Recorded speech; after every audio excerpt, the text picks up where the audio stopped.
Bom, inicialmente saúdo a todas e todos. Sou Eduardo Oliveira, professor de Economia Política do Departamento de Ciências Econômicas da Universidade Federal do Piauí. Para mim é uma alegria estar aqui com vocês, ter essa oportunidade de provocar algumas reflexões sobre o momento que estamos vivendo com a atual pandemia do novo coronavírus, que tem necessariamente requerido das populações globais o isolamento social, provocando alguns importantes impactos socioeconômicos e que nos instigam a refletir a nossa atual sociabilidade, e quais as perspectivas para o desenrolar pós-Covid. Eu pretendo aqui apresentar em minha reflexão 2 pontos. Primeiramente, discutir sobre a categoria crise, oferecendo uma proposta de análise que direciona para o entendimento de uma crise mais profunda e que não se esgota, não se responde na crise do Covid-19. Com essa proposta de análise, absolutamente eu quero negar a pandemia do Covid como uma crise econômica, muito pelo contrário, mas eu afirmo que ela não é a natureza da crise, de uma crise mais robusta e mais importante que eu quero trazer aqui para ser discutida.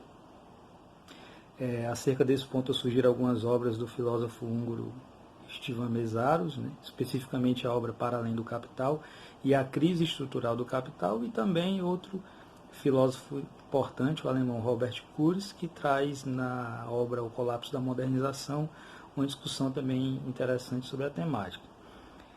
Num segundo ponto, eu gostaria de fazer uma brevíssima análise do que poderá desencadear, de forma prática aqui no Brasil e no Piauí, para um momento pós-isolamento social, considerando algumas realidades específicas do contexto do mundo do trabalho, tanto na sua dimensão nacional, quanto na sua dimensão regional, conforme as transformações que estão em curso. O que nós estamos vivendo agora, já adentrando na análise, se trata de uma crise histórica, sem precedentes, uma crise que não especificamente a crise do Covid-19, mas uma crise com uma manifestação muito mais intensa, uma manifestação muito mais robusta e que tem características mais impactantes. É importante deixar claro que eu não pretendo de forma alguma negar Covid-19 enquanto crise econômica, mas ela não é a natureza da crise, dessa crise mais robusta que me refiro, e que nós já devemos nos precaver para uma possível retórica pós-pandemia, que a culpa de alguns desempenhos econômicos, sobretudo aqui no Brasil, foi culpa exclusiva dessa questão da Covid. A crise que eu trago aqui para ser debatida, ela trata-se de uma crise estrutural. Por ser estrutural, ela se foge em elementos base, ou seja, elementos determinantes da dinâmica de funcionamento e desenvolvimento do capitalismo, e que, para se compreender essa crise, para além de sua aparência, nós devemos inicialmente entender que a forma social que atende por capitalismo, ela trata de um sistema metabólico, nas palavras do Mészáros, ou seja, um sistema em constante transformação e que tem o seu núcleo forjado na interdependência de 3 elementos fundamentais, que é o capital, o trabalho e o Estado. Referidos elementos interagem entre si, concorrendo para um processo de produção da nossa vida material, ou seja, para o desenvolvimento do que simplesmente chamamos de economia. Na verdade, essa economia global, ela trata-se de um sistema mundo que funciona 24 horas por dia, na busca incessante de se produzir e reproduzir capital. Então, para o funcionamento desse sistema, tem-se um ciclo que necessariamente tem que passar por determinados momentos que legitimam esse processo de produção de capital. Eu estou me referindo a um processo de geração de riqueza na sociedade capitalista que se confunde no processo de geração e apropriação de lucros. Para que se produza algo no capitalismo, obrigatoriamente essa produção tem que concorrer para algo lucrativo, sem nenhuma apreciação moral sobre essa questão. Simplesmente se produz porque é lucrativo. Mas voltando à história do ciclo, nós temos algumas fases, etapas, momentos que se referem à produção, à circulação ou comercialização e à realização ou consumo, que necessariamente tem que passar. Imagine um processo produtivo qualquer. Este se inicia na circulação, onde um capitalista compra alguns meios de produção, matérias-primas, máquinas, força de trabalho, desce à esfera da produção para se produzir isso que ele quer e retorna à esfera de circulação, comercialização, para findar o seu ciclo na esfera de realização ou consumo propriamente dito. Ciclo este que, findado, concretiza-se esse processo de materialização da riqueza ou do lucro capitalista. Notem que qualquer momento ou qualquer interrupção desses momentos ou etapas, se estabelece o rompimento de uma pretensa normalidade de funcionamento dentro desse ciclo de geração de riqueza. Daí tem-se a crise. Veja o exemplo da crise de 29, por exemplo. Tratou-se de uma crise de demanda, ou seja, produzia-se, circulava-se, mas se interrompia exatamente no ciclo de realização, o ciclo de consumo que, uma vez realizado, seria distribuído em forma de salários e lucros, mas que por conta da crise não ocorreu.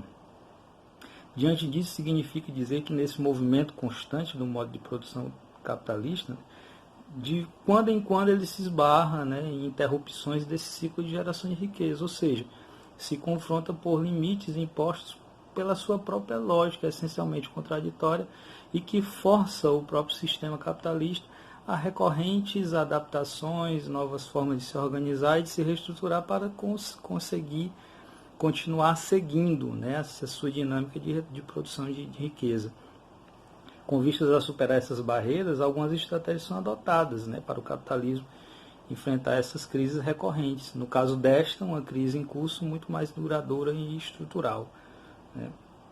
Dentre essas estratégias, a gente pode citar, por exemplo, o processo de abertura de economias, que concorre para o processo de transnacionalização e mundialização do capital. Podemos citar ainda o processo de desregulamentação dos sistemas financeiros globais, que culminaram na hegemonia do capital financeiro ou capital fictício, conforme já era discutido por Marx em pleno século XIX, especificamente lá na seção 5 do livro 3 do Capital, para quem tiver interesse. Então, aqui eu quero especificamente dar destaque ao que, no meu julgar, ele vem a ser a mais impactante e traumática estratégia de enfrentamento de crise implementadas pelo capitalismo, colocada em prática a partir do processo de reestruturação produtiva que provocou e provoca transformações profundas no mundo do trabalho a partir do processo de desregulamentação das leis trabalhistas ou de flexibilização das relações de emprego, que acarretou uma importante transformação nos trabalhadores e trabalhadoras, quando tem essa substituição do padrão de trabalhador tradicionalmente fabril, parcialmente organizado, consciente, sindicalizado, e que vem a dar lugar a um trabalhador mais efêmero, mais fragmentado, especialista, porém desqualificado, né? Menos consciente enquanto trabalhador e com empregos e salários mais precarizados. Né?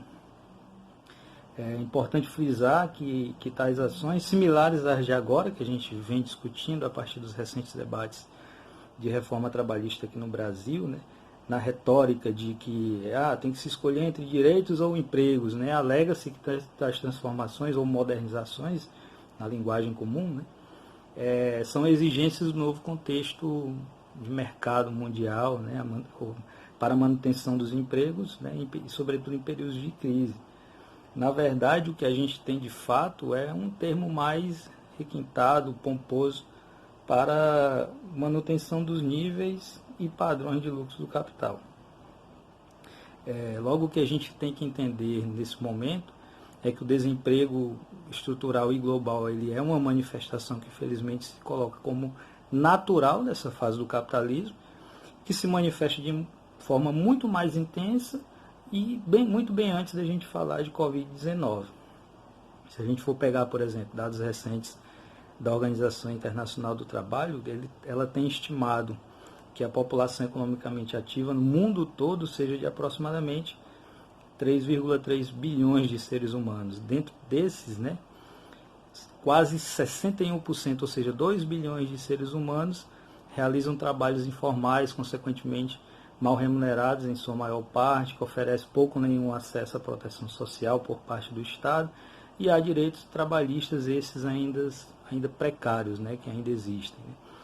Ainda conforme os dados da OIT, a gente tem aproximadamente 630 milhões de trabalhadores no mundo, ou seja, 1 em cada 5 trabalhadores que vivem em condições de pobreza extrema ou pobreza moderada, né?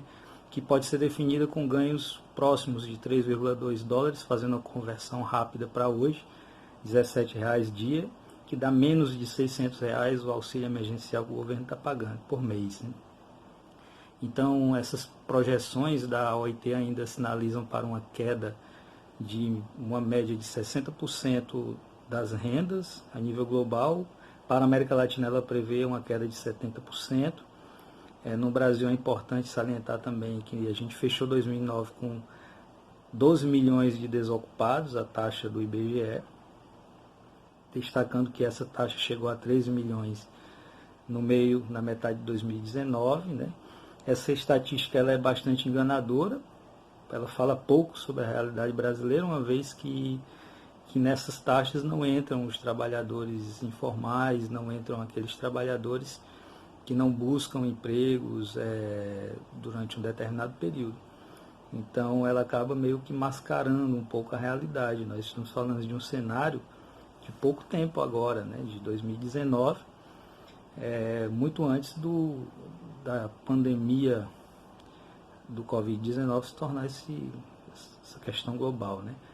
O Brasil ele fechou 2019 com 41% da força de trabalho na modalidade informal, ou seja, quase 39 milhões de brasileiros.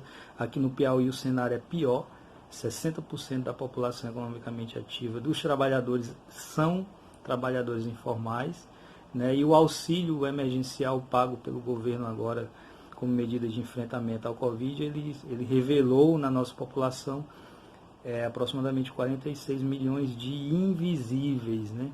Ou seja, seres humanos que não entravam nem nas estatísticas, né? Então, lamentavelmente, aqui a gente expõe a quantidade de seres humanos que não viram nem números, né, nas estatísticas dos desempregados, né? Seres invisíveis que vivem de bico, desistem de procurar emprego, né? Porque a mão invisível do mercado não consegue oferecer de forma eficiente emprego, né? Muito pelo contrário, acentua a informalidade e coloca isso como uma alternativa para capitalistas e trabalhadores, né? Se a gente quiser uma evidência cinematográfica, né, bem interessante dessa realidade, a gente pode assistir na Netflix o filme Estou Me Guardando para Quando o Carnaval Chegar, né, do diretor Marcelo Gomes. Ele trata da realidade dos trabalhadores da cidade de Toritama, em Pernambuco, conhecida como a capital do jeans, segundo maior polo produtor de jeans, né, do país. Lá essa população ela trabalha em jornadas diárias de trabalho excessivas, praticamente domingo a domingo. 95% dos trabalhadores lá de Toritama são trabalhadores informais, os famosos empreendedores de fundo de quintal, naquela crença de que são seus próprios patrões, mas na realidade são escravos dessa dinâmica produtiva dos lucros das grandes marcas de jeans, sejam elas nacionais ou internacionais, que fazem com que estes humanos não tenham nem vida, né? Uma vez que eles subsistem com ganhos miseráveis, à custa de um intenso e exaustivo ritmo de trabalho, e que assim deve ser, porque ganham por produção, por peça produzida, situação similar, por exemplo, a dos trabalhadores de Uber, né? Então, dessa forma, os trabalhadores de Toritama, Pernambuco, das jornadas excessivas e desumanas, não possuem sequer tempo para viver, né? Salvo quando chega o carnaval, mas eu não vou dar mais spoiler, senão vocês não vão ter a curiosidade de assistir. Pois bem, refletindo sobre tudo isso, né, diante dessa breve e espúria realidade do atual e moderno mundo, né, moderno mundo do trabalho, e adentrando numa despretensiosa análise acerca do cenário que se espera, né, pode-se inferir o óbvio, né, conforme o personagem Trimagazi, né, também do filme O Poço na Netflix, que é também uma outra sugestão. Ressuscita-se Keynes, né, para salvar o capitalismo. O Estado, que antes era interventor demais, gastava demais com os pobres, era ineficiente, sobretudo nos gastos, né? Agora deve se valer de sua mão visível, já que a mão invisível do mercado está de quarentena, né? E limpando a mão com álcool em gel, né? Então, todos aqueles intelectuais ou instituições pró-mercado, né? Que diariamente acompanhamos, né? Nas suas retóricas de que o mercado requer menos regulamentação do Estado, menos leis trabalhistas, na falsa ideia de que é necessário para que a iniciativa privada precisa disso para gerar emprego. Na verdade, o que se tem é uma retórica, né, de manutenção dos lucros e que foge dessa discussão de Estado mínimo, mas a quem de fato o Estado serve, né? O resultado dos impactos da crise econômica da Covid-19 é uma realidade. As saídas já foram sinalizadas pelo Ministério da Economia, pós-quarentena, né? Reforma tributária, incentivo para o grande capital, recompor lucros, programa pesado de venda de estatais, com a retórica também de que precisa equilibrar as contas públicas, que como ato contínuo vai ter a geração de confiança pelos potenciais investidores na iniciativa privada, né? Lembrando que o capital só investe se tiver a certeza de realização daquele ciclo que a gente explicou lá atrás, né? E para não se alongar muito, novamente o óbvio, né? Mais intensificação da precariedade dos empregos, incentivo à informalidade, permissão de salários historicamente já praticados a níveis indignos e até mesmo incapazes de garantir a própria dinâmica interna de mercado consumidor de massa. Veja bem, o capitalismo brasileiro não consegue sequer prover a sua autossustentação, uma vez que elimina qualquer possibilidade de uma sociedade de consumo de massa, né? O máximo que o capitalismo brasileiro consegue é disseminar na sociedade uma ideia, uma ideologia consumista, né? Enquanto esses efeitos da pandemia perdurarem, mantém-se Keynes, né? Que é necessário, né? É necessário que ressuscite, né? Já que estamos no capitalismo, né? Ou na periferia dele, né? Então, Keynes traz consigo os ventiladores pulmonares para salvar o capital, né? Um eufemismo para os bilhões que sairão dos cofres públicos destinados aos capitalistas, né? Nessas horas o Estado não está quebrado. E para os trabalhadores invisíveis, né? Máscaras, né? Lembrando novamente que são esses trabalhadores os agentes centrais que viabilizam aquelas etapas que a gente discutiu: produção, circulação e consumo. Sem eles, essas etapas não ocorrem, né? Caminhando para uma conclusão, eu devo dizer que mesmo diante dessa breve reflexão que eu aqui vos trago, né, muitos ainda continuarão acreditando que a crise que estamos experimentando é apenas a crise do coronavírus.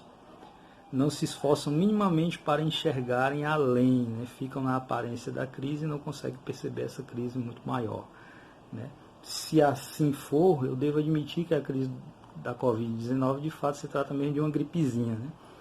Quando comparada a uma crise muito mais sistêmica, muito mais profunda, muito mais duradoura e com consequências muito mais funestas à humanidade, né? Sendo que, em sua grande maioria, essa humanidade é formada de trabalhadores e trabalhadoras, né? Fico por aqui, muito obrigado a todos e a todas pela atenção. Um grande abraço para todos vocês.